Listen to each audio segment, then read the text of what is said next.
Alright guys, I'm Ryan. Today we rented a BMW i8, me and my girlfriend who's recording, thank you.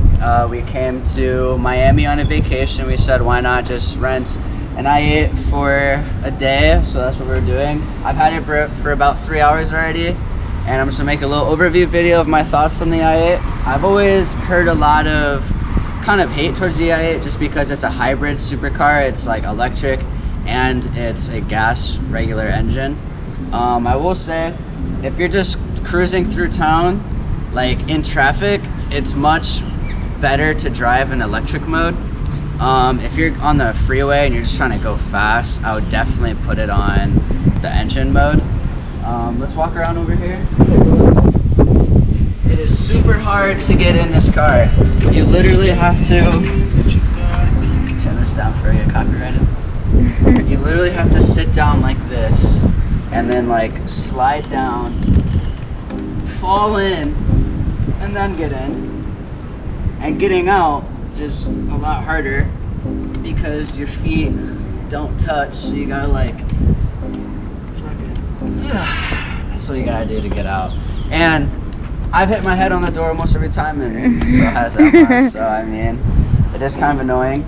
I will say it doesn't feel like, when I think hypercar in my head, I think like you floor it and you feel like somebody just put a weight on your chest and that you're going super fast. This car is very fast, like 0 to 60 in like 3 seconds. It is super fast, but it doesn't like give you that like holy shit I'm scared kind of feeling, you know, which I definitely feel like you'd get in a Huracan or another type of supercar.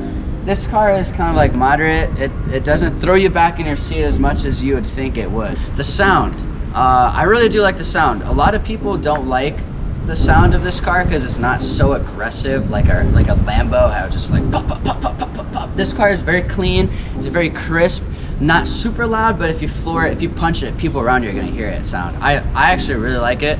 I would give the sound of this car like a 9 out of 10.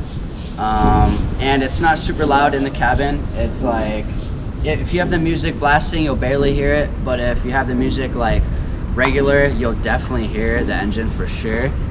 Comfortability, these seats are super comfortable. I feel super comfortable in it. I've heard nothing but bad things about Lamborghinis and Ferraris. When you sit in them, your back just hurts, you feel super cramped.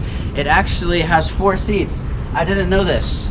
I thought it was just a 2-seater. No, you can actually fit people in the back too, so that's super dope. Like, you can't just take one other person, you can take 3 other people with you wherever you're going. If you have it on electric mode, you get 120 miles per gallon, you said, right?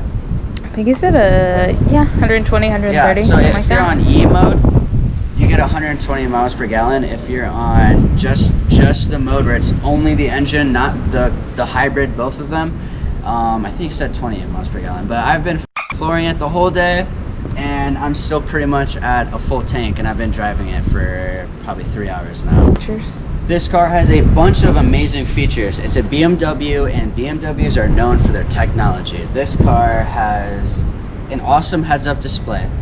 It has 360 camera view. This is the first car I've ever had that has that, and just like parking in spots, like it is the sickest thing where you literally see the bird's eye view of everything around your car and your car. It's super sick.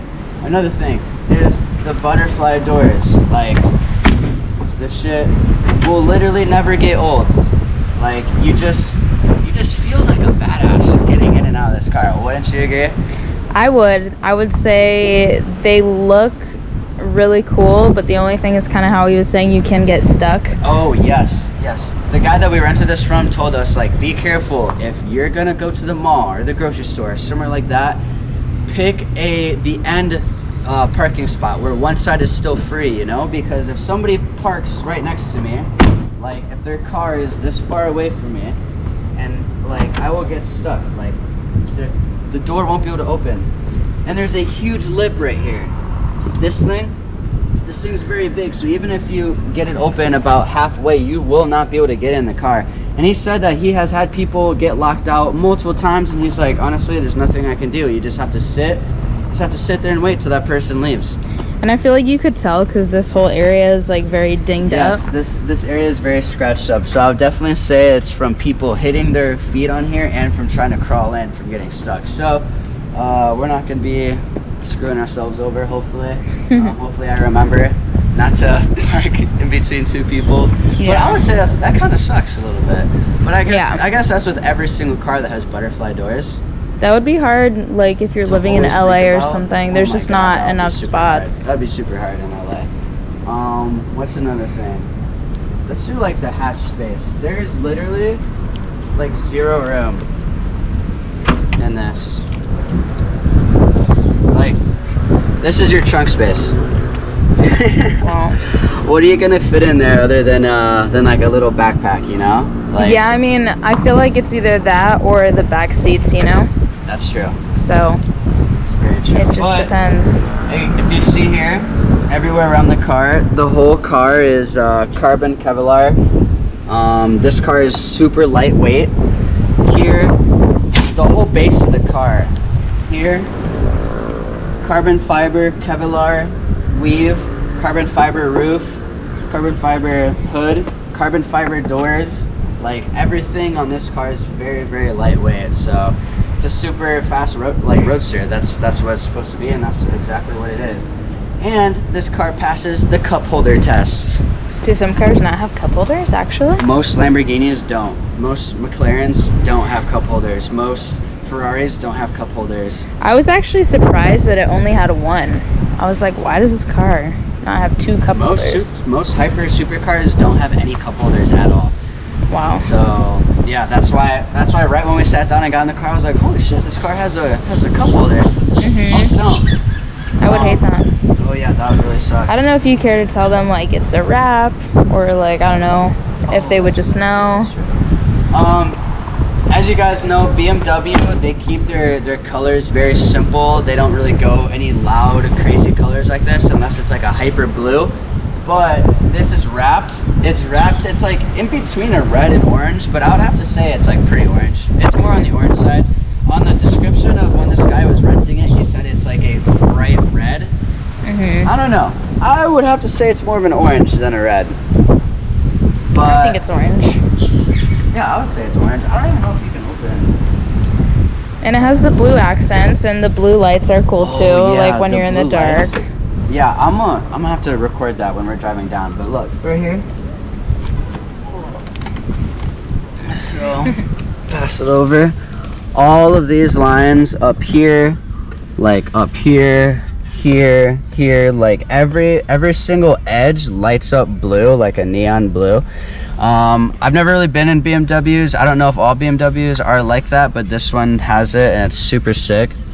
But like, this car is just sick. You honestly, you feel like a badass driving it. It sounds good, it's fast, and it turns heads. I don't know if it's because it's neon orange that it turns so many heads, but it does. And Emma was driving it earlier. How did you feel about it? I definitely liked it. I felt like I'm not used to it. I have a Corolla, so it takes me so long to accelerate usually, like getting on the freeway and everything. But it's so like quick on the gas, so I was like not used to it. I remember. So I'm not 25, so I can't like legally rent cars. I so knew you were gonna burn me out like this. So Emma was the one who actually had to leave driving the car because technically I'm not supposed to be driving it, but pretty much when we went to go pick up the car, the guy was talking to me about all the features. He was telling me about all the cool things like this and that and everything, and then but on the app he was like, Emma, can I see your driver's license? And like he took a picture of it, made sure it was valid, blah blah blah, did all like the stuff you have to do when you rent a car. And I don't really think he cares I'm driving it. But anyways, Emma left driving the car, and as soon as we pulled out of the parking lot, Emma's used to her very slow Corolla, so she kind of has to like punch it to accelerate, like barely at all. As soon as she got out of the parking lot with this car, she punched it like the same amount she would in her Corolla, and we're both like, boom, we're both like, whoa, and she's like, holy shit, I like this. Like, it was just super funny. Yeah. But yeah, it's a great car. Would I buy one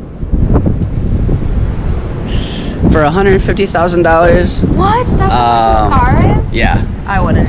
For $150,000, I would pass. I would buy a GTR over this car. I would buy a Huracan over this car. I would buy a 570S McLaren over this car. Yeah, I'd like it. Fun to have the butterfly doors. Yes. A little bit at the time, but would I want to get in and out of this car every day?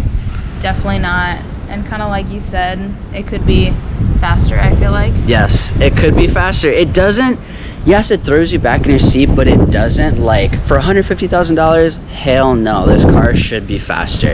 This car has to be faster.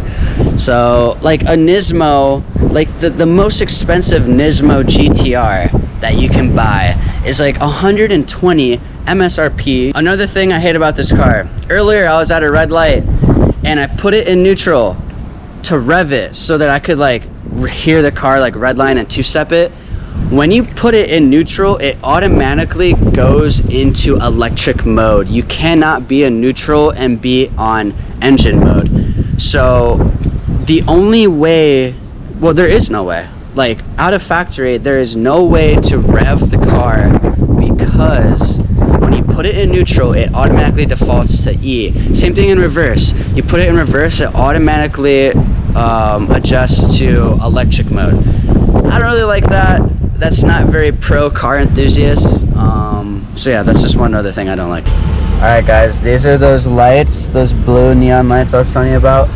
Again, I don't really ride in BMWs, so I don't really know if every BMW has these, but I think this is super dope. And also we got the heads-up display right here. Not sure if you guys can see it, it's right there. That's pretty cool. Again, never really driven a car that has a heads-up display. Some cool features. I turn the news on when I smell death in the air.